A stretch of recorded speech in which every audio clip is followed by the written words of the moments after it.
और जिस तरह के शब्दों का आप प्रयोग कर रहे हो ज़रूरत है नहीं, तो उन्होंने कहा कि भाई आप बैठिए, कुछ दिनों के बाद हम आपको फिर मौका देंगे। तो यहाँ मायावती ने बीच चुनाव में जिस तरह से उनको बैठाया, उसके बाद तमाम जो बीएसपी के लीडर्स थे उन्होंने ये बात कही कि भाई उनको इस तरह बैठाया नहीं जाना चाहिए था। अगर इस तरह के बयानबाजी की बात की जाए बात है तो मायावती अगर गठबंधन में आती भी हैं तो वो जितनी सीटों का डिमांड रख सकती हैं वो अखिलेश यादव उन कर रही है, क्योंकि मायावती को कहीं ना कहीं ये डर सता रहा है कि अगर भारतीय जनता पार्टी के खिलाफ वो अगर कदम उठाती हुई नजर आती हैं या उनकी पार्टी के कोई भी विधायक या सांसद ये कदम उठाते हैं तो कहीं ना कहीं भारतीय जनता पार्टी उन पर कार्यवाही करवा सकती। लेकिन 2024 की अगर आंकड़े देखें तो हैरानी होती है कि यही आंकड़े जो हैं महज 8-9% पर सिमट जाता है। तो यहाँ पर बीएसपी को अब अपने आप को तलाशना पड़ेगा, अपनी पार्टी को दोबारा रिस्टार्ट। लोकसभा चुनाव परिणाम के बाद से ही बहुजन समाज पार्टी के भविष्य को लेकर कई सवाल उठ रहे हैं और उससे भी बड़ा सवाल यह उठ रहा है कि आखिर आकाश आनंद की क्या भूमिका हो सकती है। क्या वाकई में मायावती ने जिस तरीके से आकाश आनंद के खिलाफ एक्शन लिया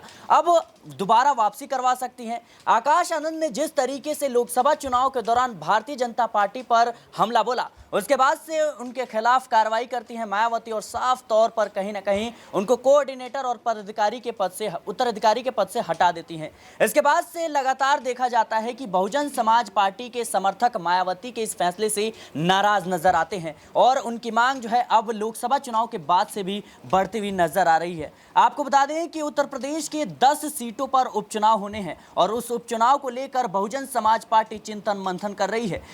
एक तरीके से देखा जाए तो चंद्रशेखर आजाद ने दलितों के बीच जिस तरीके से अपना सियासी रसूख बढ़ाया है, जाहिर सी बात है कि मायावती की अब मुश्किलें बढ़ने वाली है। वहीं दूसरी तरफ जिस तरीके से मायावती अब हार के बाद से कहीं ना कहीं चिंतन मंथन कर रही हैं और उन 10 सीटों पर अपने प्रत्याशियों का ऐलान कर रही है, तो इसी बीच बीएसपी के समर्थकों द्वारा इस बात की मांग पूरे जोरों शोरों से उठ रही है कि आकाश आनंद को दोबारा कहीं ना कहीं उनको पद सौंपा जाए। आकाश आनंद की भूमिका को लेकर के कई सवाल उठ रहे हैं कि आखिर आकाश आनंद का राजनीतिक भविष्य क्या होगा। मायावती आकाश आनंद को लेकर वह कौन से फैसले हैं, वह कौन सी तैयारी है जिसको लेकर के अब चर्चा हो रही है। न्यूज़ रूम में तमाम सहयोगी हैं, उनसे जानने और समझने का प्रयास करेंगे कि आखिर आकाश आनंद और बीएसपी पार्टी का भविष्य किस ओर जा सकता है, क्योंकि इस लोकसभा चुनाव में 400 से ज्यादा सीटों पर चुनाव लड़ने के बावजूद अब बहुजन समाज पार्टी एक भी सीट जीतने में असफल रही। मेरे साथ अमन सर मौजूद हैं। सर, जिस तरीके से देखा जाए तो अब 10 सीटों पर उपचुनाव होने हैं उत्तर प्रदेश की और वहां पर बीएसपी पार्टी जो है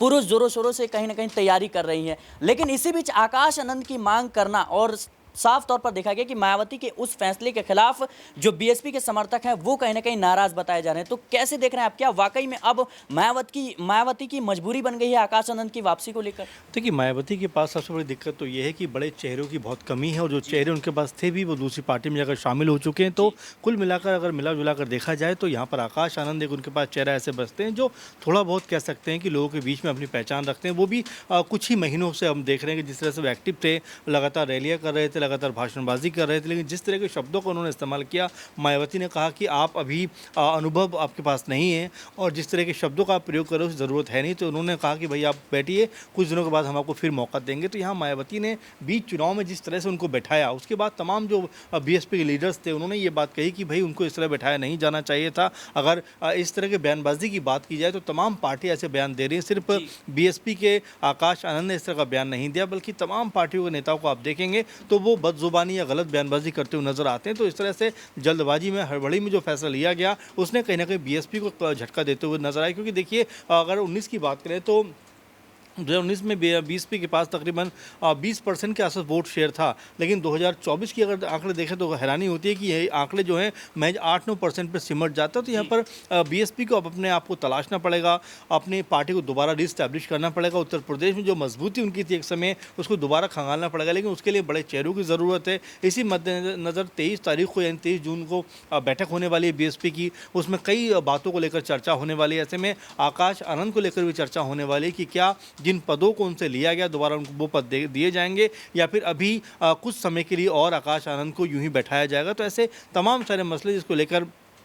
मायावती या पार्टी के जो और भी चेहरे हैं उनको ज़रूर बात करनी चाहिए। देखिए, अगर आपस में अगर इस तरह का तालमेल नहीं होगा तो पार्टी आगे नहीं बढ़ सकती। मायावती ने जिस तरह से कह सकते हैं उत्तर प्रदेश की राजनीति में अपने लिए एक मजबूत स्थान प्राप्त किया है, उसको वो इतनी आसानी से नहीं खो सकती। इसलिए उनको अपनी पार्टी को मजबूत करना पड़ेगा और जिस तरह से उनकी पार्टी से लोग दूसरी पार्टियों में जा रहे हैं उनको अभी कहीं ना कहीं रोकथाम करनी पड़ेगी, क्योंकि अगर लोग नाराज़ होकर पार्टी से ऐसे जाते रहेंगे तो पार्टी का जो कह सकते हैं भविष्य है वो संकट में पड़ता हुआ नजर आएगा। हालांकि अभी भी देखें तो काफ़ी हद तक संकट में है, लेकिन अभी अगर उन्होंने इसको लेकर थोड़ा सा भी ध्यान दिया तो शायद पार्टी एक बार फिर से उत्तर प्रदेश के अंदर खड़ी हो सकती है और उत्तर प्रदेश में आने वाले उपचुनाव में और 27 के चुनाव में बेहतर प्रदर्शन कर सकती है। जी बिल्कुल, मायावती के फैसलों पर सबकी नजर है कि आखिर आकाश आनंद को लेकर के मायावती जो है कौन से फैसले हैं, वो कौन सी तैयारी है जिसको लेकर अब चिंतन मंथन में जुटी हुई है। वहीं बीएसपी पार्टी के तमाम जो समर्थक हैं, कार्यकर्ता हैं, वो इस बात की मांग कर रहे हैं कि आकाश आनंद को फिर से जो है उनको पद सौंपा जाए और उनको एक बड़ी जिम्मेदारी दी जा सके, जिससे एक युवा चेहरा कहीं ना कहीं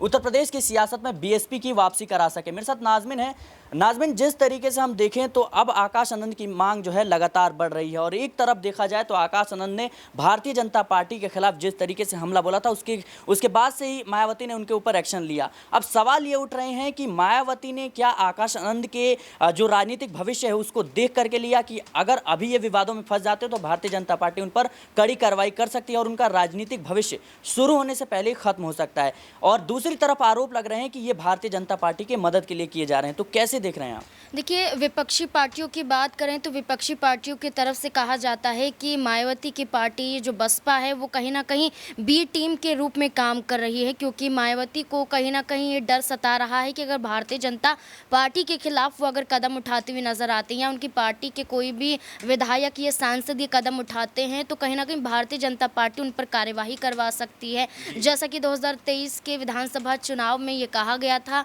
कि ईडी और सीबीआई जो ये सरकारी एजेंसियां हैं ये चुनाव प्रचार प्रसार के रूप में देखे जा रही हैं, क्योंकि देखा जाए तो मध्य प्रदेश को छोड़कर राजस्थान की बात करें, छत्तीसगढ़ की बात करें तो ईडी सीबीआई की कार्यवाही देखने को मिली थी। कांग्रेस प्रदेश अध्यक्ष पर मिली, यहाँ पर मुख्यमंत्री के बेटे पर भी मिली। राजस्थान के अलावा छत्तीसगढ़ की बात करें, पूर्व मुख्यमंत्री पर भी यहाँ पर छापेमारी होती हुई नजर आई थी उनके खिलाफ। तो ऐसे में कहीं ना कहीं ये दर्शाया जा रहा था कि मायावती को भी इस बात का डर है कि ईडी सीबीआई भी उनके पीछे ना लगा दी जाए। लेकिन जिस तरीके से आपने दूसरी बात यहाँ पर कही, जैसे कि आप ये कहते हुए नजर आ रहे हैं कि मायावती ये चाहती थी कि आकाश आनंद का करियर इस तरीके से समाप्त ना होता हुआ नजर आए राजनीति में, क्योंकि खुद मायावती कह रही थी कि वो भी परिपक्व नहीं है और ऐसे में भी समय लगेगा आकाश आनंद को लेकर। हो सकता है कि मायावती ये रणनीति बना रही हो कि अभी आकाश आनंद को जो 2 पद यहाँ पर बड़े दिए गए थे, नेशनल कोऑर्डिनेटर का, उत्तराधिकारी का पद दिया था, उस पर कहीं ना कहीं विराम लगा दिया जाए, ताकि आने वाले वक्त में यानी कि विधानसभा चुनाव में हो सकता है कि खुद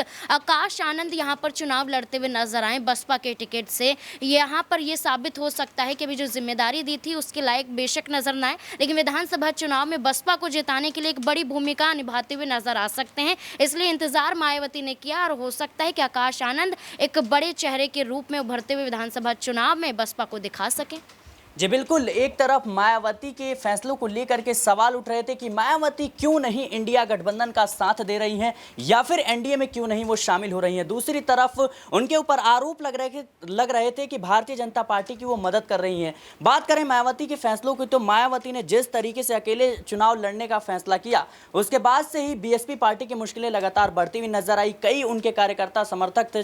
वो कहीं ना कहीं पार्टी छोड़ते हुए नजर आए। इसके बाद से देखा जाए तो अब मायावती को जो परिणाम मिले हैं अब इस पर चिंतन मंथन कर रही हैं और जाहिर सी बात है साल 2027 का विधानसभा चुनाव भी है। ऐसे में साल 2027 में क्या बहुजन समाज पार्टी वापसी करती हुई नजर आएगी, बहुजन समाज पार्टी का सियासी भविष्य क्या होगा? मेरे साथ अबरार हैं।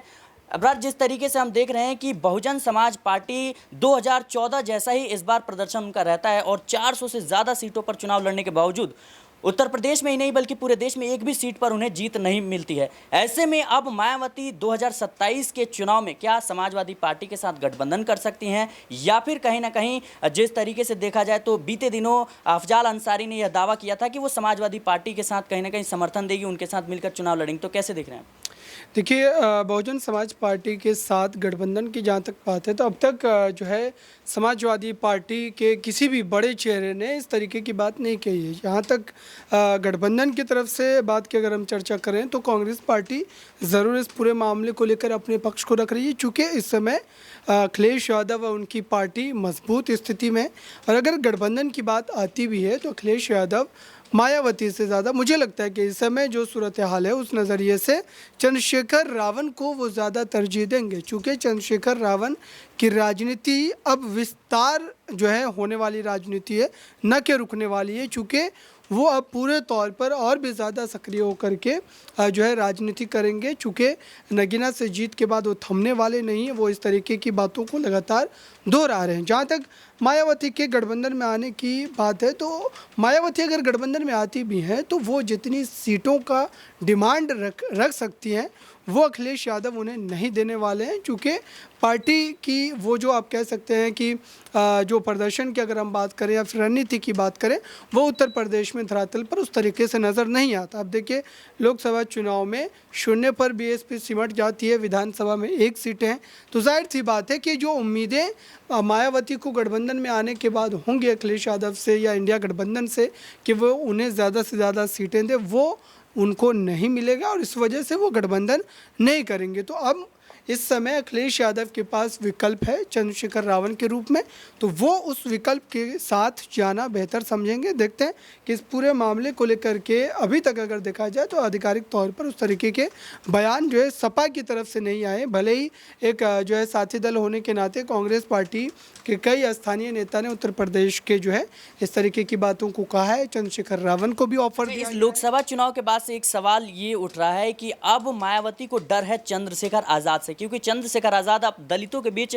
अपने प्रभाव को लगातार बढ़ाते हुए नजर आ रहे हैं। क्या अब बीएसपी पार्टी का भविष्य जो है वो कहने कि चंद्रशेखर आजाद के आगे खतरे में है? देखिए पार्टी के साथ इस तरीके का उतार चढ़ाव आता है, लेकिन जाहिर सी बात है कि बीएसपी पार्टी की लगातार ये जो शर्मनाक जो हार हो रही है अगर इस पर कंट्रोल नहीं किया गया और जाहिर सी बात है कि इसको लेकर के रणनीति बेहतर नहीं की गई तो आने वाले दिनों में चंद्रशेखर रावण एक रिप्लेसमेंट के तौर पर उत्तर प्रदेश की राजनीति में दलित वोटों पर कहीं ना कहीं अपना कब्जा जो है वो जमा लेंगे। और जाहिर सी बात है कि इस समय अगर विपक्ष का भी उन्हें साथ मिल जाता है तो ये सोने पर सुहागा जैसा वाला मामला होगा। और इस समय अगर देखा जाए तो चंद्रशेखर रावण के हाव भाव से, उनके बयानों से ये झलकता है कि वो आने वाले दिनों में भविष्य की राजनीति में जो है इंडिया गठबंधन के साथ जाने में किसी भी तरीके की कोई कोताही जो है या फिर आप कहें कि जो उन्होंने जिस तरीके के बयान दिए हैं, चाहे वो चुनाव के समय की बात करें, तो उससे यही अंदाज़ा लग रहा है कि वो गठबंधन में जा भी सकते हैं अगर उनके मन मुताबिक सीटों का जो मुतालबा होगा उनका, अगर उनके मन मुताबिक वो सीटें अखिलेश यादव कांग्रेस पार्टी उन्हें दे देती है। बीएसपी पार्टी लगातार सिमट रही है, उनका जनाधार लगातार जो है ख़त्म हो रहा है और ऐसे में आकाश आनंद के ऊपर वो कार्रवाई का होना जिसको लेकर के खास करके जो युवा वर्ग है वो कहीं ना कहीं नाराज़ ज़रूर है, चूँकि आकाश आनंद ने एक जो है नए सिरे से पार्टी को फिर से जीवित करने की कोशिश की थी और कई उनके बयान थे जिससे उनका जो वोटर है खास करके जो युवा वर्ग है वो पार्टी के साथ फिर से एक बार उसी तरीके से जुड़ने की कोशिश करने लगा था। लेकिन अचानक से राजनीतिक मजबूरी या फिर पार्टी में अनुशासनहीनता को लेकर के मायावती ने जो फैसला लिया उस फैसले से भी कहीं ना कहीं बीएसपी को जो है नुकसान पहुंचा। अब देखते हैं कि फिर से क्या आकाश आनंद को उनकी पद की वापसी हो पाएगी, क्या इस पर विचार मंथन किया जाएगा, चूँकि कोई और उस तरीके का बड़ा चेहरा जो ख़ास करके मायावती की राजनीति में उनसे ज़्यादा करीब रहा हो उस तरीके का चेहरा नज़र नहीं आता है जिनको जो है इस बड़े पद पर जो है जिम्मेदारी सौंपी है। जी बिल्कुल, कहीं ना कहीं देखना दिलचस्प होगा कि आकाश आनंद की वापसी क्या बहुजन समाज पार्टी में होती है, क्या फिर से मायावती उनको अपना पद जो है वो सौंपती हुई नजर आती हैं, क्योंकि जिस तरीके से अब बीएसपी के समर्थक इस बात की मांग कर रहे हैं कि आकाश आनंद वो चेहरा हैं जो युवा हैं और बेरोजगारी, महंगाई, तमाम तरह की मुद्दों को है वो जनता के बीच रख रहे थे और कहीं ना कहीं बीएसपी के जो दलित वोटर्स हैं, जो कोर वोटर्स हैं, वो इस लोकसभा चुनाव में जागते हुए नजर आ रहे थे। लेकिन आकाश आनंद के खिलाफ वो कार्रवाई कहीं ना कहीं जो दलित दलित वोट बैंक था वो समाजवादी पार्टी की तरफ जो है शिफ्ट हो गया, कांग्रेस की तरफ शिफ्ट हो गया। और यही वो बड़ी वजह है कि मायावती एक भी सीटें जो है जीतने में नाकामयाब रहती हैं। ऐसे में देखना दिलचस्प होगा कि आखिर आकाश आनंद की क्या वाकई में बहुजन समाज पार्टी में वापसी होती है, और क्या वाकई में जिस तरीके से मायावती के ऊपर दबाव लगातार बन रहा है उनके समर्थकों का, उनके वोटर्स का, अब दबाव में आकर क्या अब आकाश आनंद को दोबारा पद सौंपती हुई नजर आएंगी। फिलहाल इस रिपोर्ट को लेकर के आपकी क्या राय है हमें कमेंट बॉक्स में जरूर बताएं। देश और दुनिया की तमाम खबरों के लिए बने रहें नेक्स्ट पॉलिटिकल बाइट के साथ।